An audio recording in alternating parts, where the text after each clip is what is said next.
Hello and welcome back to another episode of How Disturbing. I'm your host, Billy Bogues, and today we're going to be looking at the highest trending horror film on Netflix, Speak No Evil.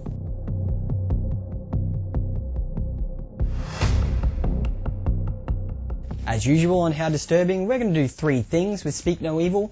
First of all, we're going to break down the film's synopsis into a detailed analysis, then we're going to do a quick little review of Speak No Evil, and lastly, we're going to rate and rank it to see where it sits amongst its brethren of disturbing cinema. As I mentioned before, Speak No Evil is the highest trending horror film on Netflix, even though it was released back in 2022. So let's begin our plot breakdown, and as usual guys, there won't be any ending spoilers, but there will be major plot spoilers, so be aware. We're introduced to a Danish couple, Bjorn and Louise, and their daughter, Agnes, who are holidaying in Italy.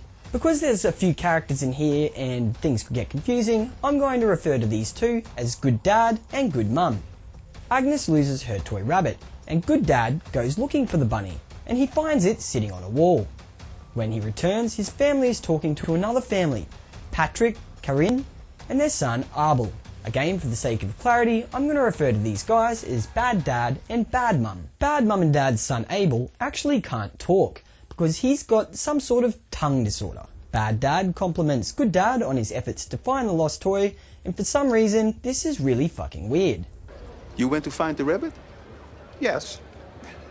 It's very heroic of you. Thank you. No, I'm serious. The two couples agree to have lunch together, and they totally hit it off. Oh, and I forgot, but Bad Dad tells Good Dad that he's a doctor. Important. You're a doctor? Yeah.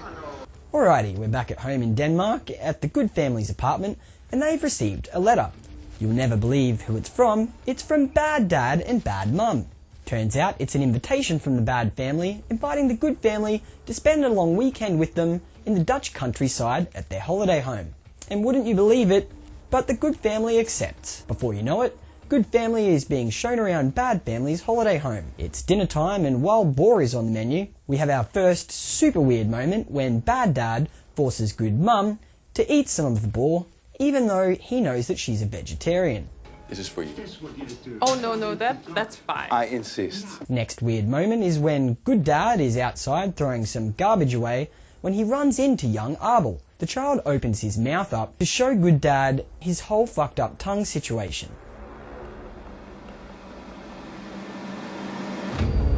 After dinner, the couples chat, but man, that tongueless kid won't stop fucking screaming. He just does it sometimes. It's part of his disease. The next day, Bad family invites Good family out to a restaurant for dinner. They excitedly accept, but when it comes time for dinner, there's a surprise. The Bad family has hired a babysitter for the children for the evening, and turns out he's not your conventional babysitter, he's a creepy old Frenchman. And who is Moertje? He's the babysitter. The babysitter? At dinner, Bad Dad is a total jerk to Good Mum again, berating her over the whole vegetarian-pescatarian thing, and halfway through dinner, Bad couple start acting really weird. They get super inappropriate on the dance floor, making the other family feel uncomfortable as shit. Bad Dad bullies Good Dad into paying for everything, and then Bad Dad drives everyone home while he's drunk, driving dangerously and erratically and refusing to turn down the music. Turn down the fucking music! That night, Good Mum takes a shower and Bad Dad comes in and hangs a pee-pee even though she's already in there. After her shower, Good Mum and Good Dad decide that they're gonna get it on, and guess who's watching? Bad Dad. In the middle of the night, Good Mum decides that she's going to get up and check on her daughter Agnes, but when she can't find her, she discovers that Agnes is sleeping with the Bad couple in their bed, and they're naked. That's it for Good Mum, she's had enough. She convinces Good Dad to pack their shit up right now because they're leaving. But as they make it down the highway, Agnes discovers that she's lost that rabbit again, and guess who's turning around to go back and look for it? The two couples have a tense but civil conversation before the Bad couple convinces the Good couple to stay for the rest of the weekend. No one's forcing you to stay. But I really hope you do, because today is gonna be a great day. Things seem to improve with both the ladies and the guys, but while they're cooking lunch, Good Mum cuts her hand and Bad Dad reveals that he'd earlier lied about being a doctor to impress them. You lied? Yeah.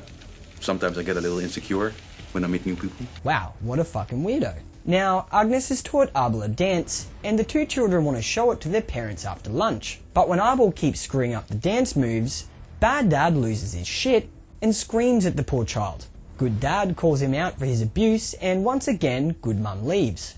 She's had enough, and she's no longer able to handle the Bad family's aggressive inappropriateness. No big deal though, because it's their last night staying with the Bad family. That evening, Abel screams all night again, and Good Dad can't sleep. He gets up and goes for a little bit of a walk outside, and he stumbles across a shed. It's filled with pictures of families just like his, implying that the Bad family is abducting children and posing as their parents, and it looks like Agnes is next. Good Dad then discovers that Abel has been drowned in the pool. Now, with the shit well and truly scared out of him, Good Dad packs up his family and once again they leave immediately. Unfortunately though, the car is low on fuel, and just as they're leaving, the lights to the house turn on.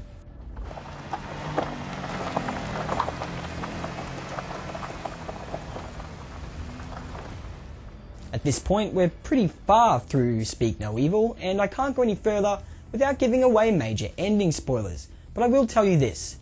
The ending to this film, the final act, is messed up. It's definitely a ride, and it will probably fuck your brain up for at least a couple of days. It's bleak and it's sad, and Speak No Evil is definitely not a film for Christmas Day. Speak No Evil is a good film, and its ending is super depraved and mega bleak. The film had some really original ideas. For example, playing the ominous music over mundane and benign activities did a fantastic job of foreshadowing the horror to come and unsettling us, the viewer. The cinematography complements the score, and although I feel like there are some character inconsistencies here, the acting and the script in general are quite strong. The character creation was really believable, and I enjoyed how the film slowly cranked up the disturbingness. That was a really good pace, and it kept me glued to the screen for the whole movie. Having said that, I think that Speak No Evil is a pretty good film with a few big flaws and quite a few little flaws, but it doesn't take away from the overall experience. The last thing we're going to do here today is rate and rank Speak No Evil to see where it sits amongst its brethren of fantastic, disturbing cinema. We're not looking for the greatest film of all time here, we're not looking for the most disturbing film of all time here. What we're chasing is the greatest disturbing film. Let's have a look. The first thing I'm going to do here is work out how good Speak No Evil was just as a film. Outside of how disturbing it is, subjectively, what do I think of it? And when I give Speak No Evil a rating out of 100, I think it's quite worth a 61.7. That seems totally fair to me. As happens quite often, my opinion of a film and the general consensus of an audience's opinion varies quite differently, so I need to find the middle ground between what I think and what everyone else thinks. When I go to the most popular movie review sites and see what everyone's saying, it looks like the audience is giving Speak No Evil a 56.6, so we seem to be relatively on the same page there. We're going to combine what I think with the film and what you guys think with the film to get an average film rating of 59.2. Next up, we have to see how disturbing the film was out of 100, and it was rather messed up. It wasn't at the top of the list for the super disturbing things for me, so I'm going to give Speak No Evil a disturbing rating of 68.4. Even if I wanted to expose the ending spoilers to this film, there's no way that YouTube would let me talk about it. It's that fucked up. But lastly, we need an ultimate disturbing rating, where we're going to average out how good the film was with how disturbing the film was.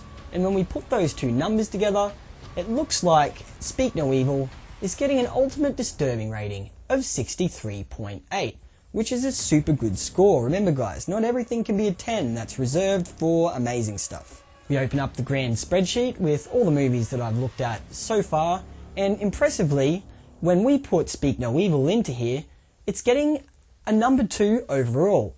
That's right, this is the second greatest disturbing film I've reviewed on this channel so far. And if you have a look, it's sitting at slightly less disturbing than Immaculate, and it's slightly more disturbing than The Black Swan. These are some high class fucked up movies. You should check them out. Having said that, this concludes today's episode of How Disturbing. I'm Billy Bogues. All links to the spreadsheet can be found in the comments so that you guys can have a look and peruse it at your leisure. And please, if you've made it this far, throw me a like and subscribe. I'm a new creator on YouTube and it really helps me out a lot. Thanks so much guys. Catch you in the next episode.